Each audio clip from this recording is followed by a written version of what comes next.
எது மாதிரி தசா புக்திகள் போய்கொண்டிருக்கிறது, உங்களுடைய லக்னம் என்ன, உங்களுடைய நட்சத்திரம் அவிட்டமா, திருவோணமா, உத்திராடமா அப்படிங்கிறதெல்லாம் பார்த்து உங்கள் தசாபுக்திகள் எப்படி போய்கொண்டிருக்கிறது, அந்த தசநாதனும் புக்திநாதனும் இப்போ கோச்சாரத்தில் எது மாதிரி அமைப்பில் போயிட்டுருக்காங்க அப்படிங்கிற விஷயத்தெல்லாம் நம்ம பார்க்கும் பொழுது நம்மளுடைய கர்மா எது மாதிரி விஷயத்தை காட்டுது, இந்த பொதுவான பலனை காட்டிலும் இன்னுமே துல்லியமான பலன்கள் என்ன, தசா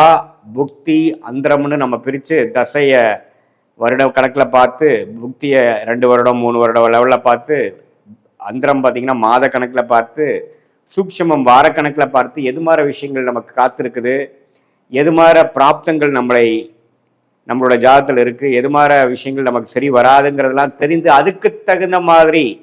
நம்மளுடைய வாழ்க்கை பயணத்தை திட்டமிட்டு